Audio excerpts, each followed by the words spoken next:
Hey, good morning, everybody. It's Brian. Hope you're doing well today. It's Monday, the 24th. It's Monday, the 24th. Just going to do a quick live update to walk you through things that I'm seeing in the market this morning, what I'm looking at this week, and kind of planning for. And then I'll let you get on with your trading day. It's been a pretty amazing continued run from Friday into off trading hours and into today so far. So a lot of interesting stuff going on. Let's start over here with the news. Next couple of days, we don't really have any high impact news that we need to worry about first thing in the morning. There is some stuff coming up that could be potentially market impactful. Around new home sales, manufacturing index. They're listed as low and medium impact, consumer confidence, but still could potentially be impactful, especially when in some indexes are at all-time highs and reaching new levels of unseen heights. But Thursday is the big thing to really watch. Mr. Powell will be speaking, and it also starts the Jackson Hole Symposium, which these are all-day events. The big thing from this is more of the potential headlines that could come out of it. But Mr. Powell, anytime he speaks and goes into any kind of a Q&A, there could be some impacts from that. So we want to be aware of it because this would impact us as we first start our market session. Now this is listed in Central Time. You'll have to look at your calendar based on your time zone. But this would be at 9:10 a.m. So he'd be speaking during the open of a new session. So it'll be interesting to see what comes of that, what headlines come of that, how the market thinks of whatever he might say, and then if there's Q&A on it, we'll the Q&A could be the big driver, the kind of off the cuff honest statements that he makes may be the big drivers. So anyway, with that said, pretty much trading as normal up to Thursday. Then Thursday, we just want to be aware of the news, especially as the new market starts.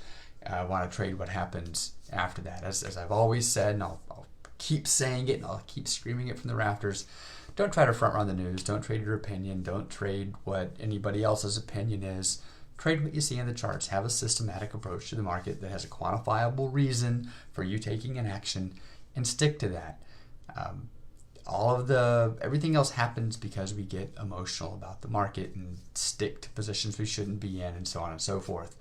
Have your opinion. I have my opinion about what's coming, over the next couple of years and where I think the market probably should be, and a lot of things that'll happen.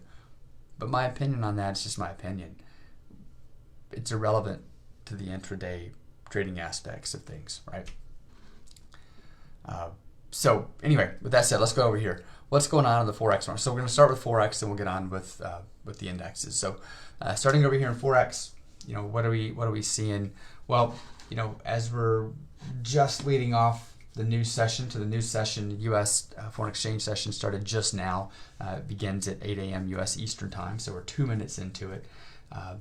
Things to watch over here will be to watch, as always, for how currencies begin to move. We're looking for a currency that starts moving steeply and rapidly to the stronger side, and we're looking for a counter currency that's moving steeply and rapidly to the weaker side.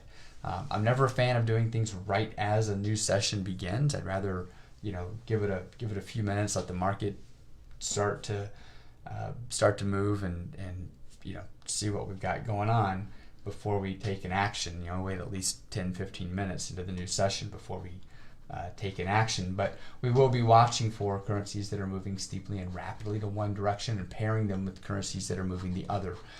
What currencies might we be looking at? Well, this morning, coming into the morning and looking at our ranges of how currencies have been moving versus their typical ranges, and the overall currency market's been pretty darn quiet. We had a big day on Friday, a lot of big movement on Friday, kind of across the board, especially on our more volatile pairs. But this morning, across the board, most currencies have moved 50-60% of their typical range.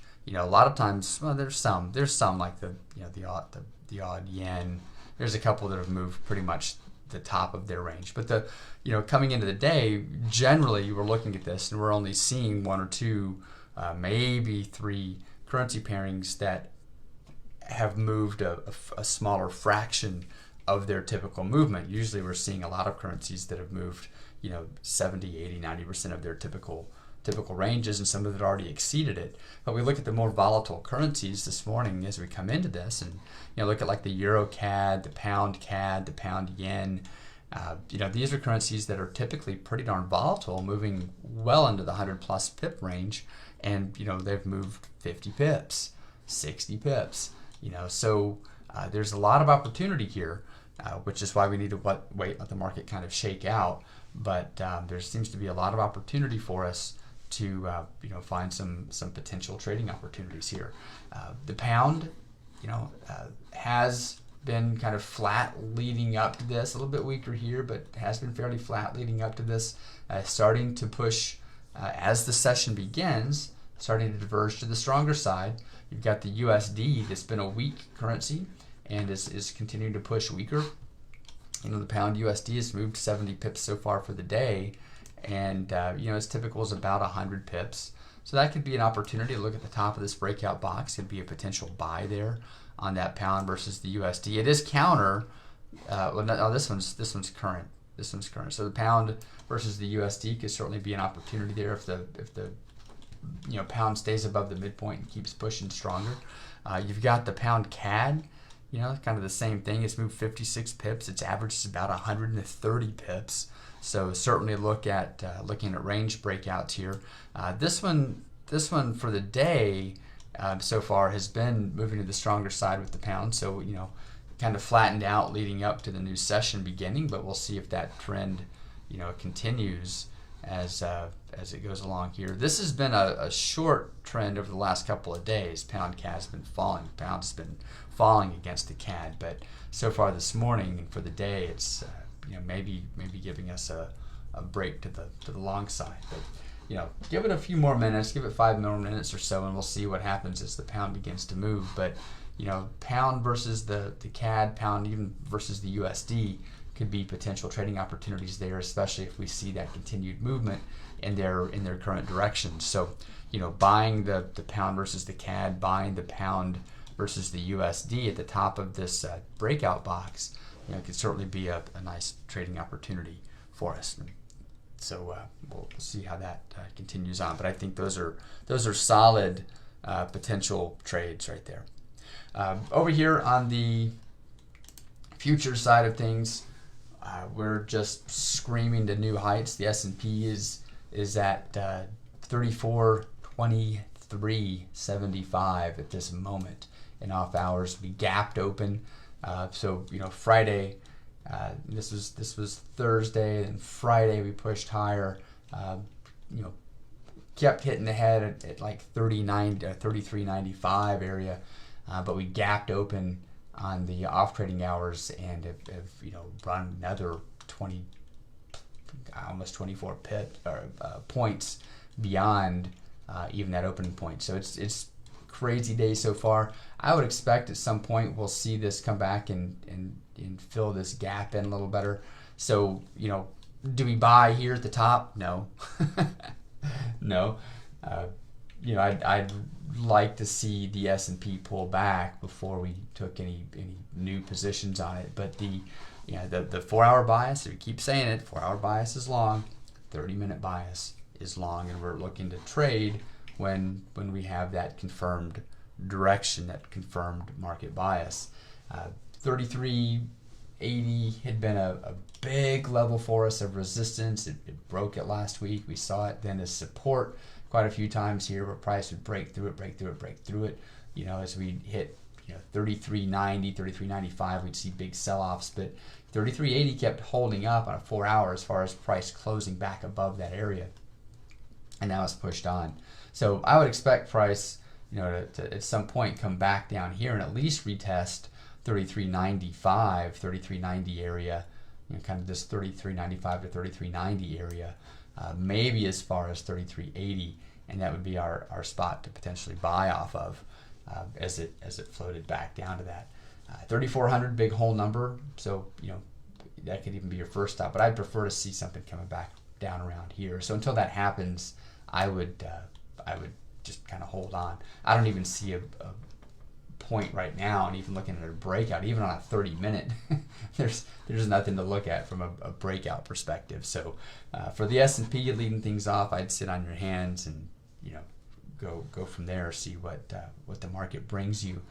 We certainly don't have anything that's lining up as potential trade opportunities based on any of the methods that we've got, other than a pullback. So if we get a pullback, like I said, back down here to 33.95, 33.90 area, that could be a potential spot to buy off of that pullback. And I would expect to see it. I'd almost expect to see the market come all the way back down to 33.80, but 33.90 could certainly be a good spot. Over on crude is back into a long bias. The 4-hour is long. The 30-minute is also long. We've been struggling around 42.80 over here, so 42.80 could be a good spot if we look for buy opportunities. As it breaks 42.80, look to trade in the direction of the current trend, the current bias. That would be a great spot to buy a breakout off of. If you're looking for pullbacks, pullback down here, back down to 42.40, 42.20 area would be a great spot to look at pullbacks and then buy off of that. Of course, with any of these, we can always, since we're in the direction of a long trade, with any of these, we can still use that method where we start looking for the market to make, oh man, I just noticed this whole time I've been talking, I was on the wrong, one of the wrong screens. So, goodness gracious. Hopefully you're able to follow along with that on your own charts. If not, real quickly, S&P, the points I was making are over here. If we look at this 4-hour and look at the right hand side as we put this, so 34.95 to 34.90, it's kind of is one spot to watch for kind of a pullback to that range. 30 I just said 34.90, 33.95 to 33.90, even 33.80, and this was the spot we're making, which we've said it saw a lot of resistance up here. That resistance was finally broken, and we saw it as support as price continued to look to break through that. So 33.80 is another key level for us down here. But I don't see any breakouts on the ES because we're already at crazy tops up here.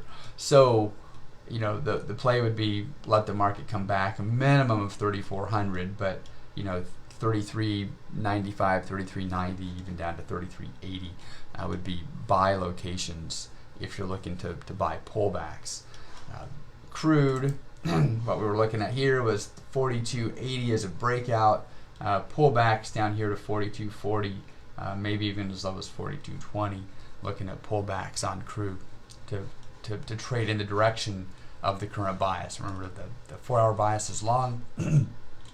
30-minute bias is long as well. And then I was just about to say that with any of these, we can always look at the opportunity where as the market pulls back and starts making lower highs and lower lows, trailing an entry point at the top of that previously closed candle, and then using that as a potential breakout zone. But just like here, for example, lower high, lower low, lower high, lower low, lower high, lower low, and then lower high, lower low. Finally, it breaks through, and that's your opportunity to enter. So anyway, a lot of potential there if we watch and utilize some sort of a standardized method that gives us a quantifiable reason for trading in a certain direction or trading at a certain time. That's what it's all about. So both of these long bias. Gold is back to a mixed bias here. The 4-hour had flipped over, so the 4-hour bias is short. 30-minute bias is just flipped and it's long. So we've got a mixed bias on gold. That tells us to sit on our hands. So on gold, we're sitting on our hands.